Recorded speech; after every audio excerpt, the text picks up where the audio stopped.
વડાપ્રધાન નરેન્દ્ર મોદીના નેતૃત્વમાં કેન્દ્ર સરકારના 12 વર્ષ પૂર્ણ થવા નિમિત્તે વાલિયાના અઘોરેશ્વર મહાદેવ મંદિર ખાતે મહાઆરતીનું આયોજન કરાયું. મોદીજીના નેતૃત્વમાં કેન્દ્ર સરકારના સતત 12 વર્ષ પૂર્ણ થયા છે. ઐતિહાસિક અવસરને વધાવવા કેન્દ્ર અને પ્રદેશ ભાજપાની કાર્યયોજના અનુસાર સમગ્ર ભરૂચ જિલ્લામાં વિશ્વાસ વિકાસ અને જન કલ્યાણના અભિયાન અંતર્ગત ભરૂચ જિલ્લાના 5 વિધાનસભા મત વિસ્તારમાં મંદિરોમાં ભાજપા આગેવાનો, કાર્યકરો, પ્રતિનિધિઓ દ્વારા મહાઆરતીનું આયોજન કરાયું. જેના ભાગરૂપે ધારાસભ્ય રીતેશ વસાવાએ વાલિયા ટુણા ગામ અઘોરેશ્વર મહાદેવ મંદિરે મહાઆરતી ઉતારી, જેમાં પૂર્વ જિલ્લા પંચાયત પ્રમુખ મહેન્દ્રસિંહ વાસદિયા, બળવંતસિંહ ગોહિલ, નેત્રંગ તાલુકા પંચાયતના પ્રમુખ મગન વસાવા, મહાનુભાવો અને પ્રજાજનો જોડાયા હતા.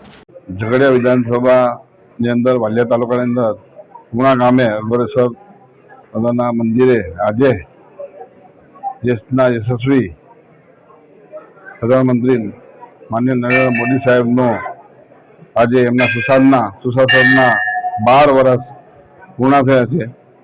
એના ભાગરૂપે આજે એક મહાઆરતીનું આયોજન કરવામાં આવ્યું છે. એની અંદર અમારા ભારતીય જનતા પાર્ટીના કાર્યકર્તાઓ, સંગઠનના હોદ્દેદારો ખૂબ મોટી સંખ્યામાં ઉપસ્થિત રહી મોદી સાહેબે આ દેશ માટે વિકાસલક્ષી કામ કર્યું છે. એની માટે અમે આજે મહાઆરતીનું એક આયોજન કર્યું છે અને અવિરત રીતે આ રીતના જ જનહિતમાં અને લોકહિતમાં કાર્ય કરે અને પરમપિતા પરમાત્મા એમને ખૂબ સારી શક્તિ આપે, એમનું નિરોગી સ્વાસ્થ્ય રહે એવી અમે આજે સૌ સાથે મળીને પરમપિતાને અમે પ્રાર્થના કરી છે.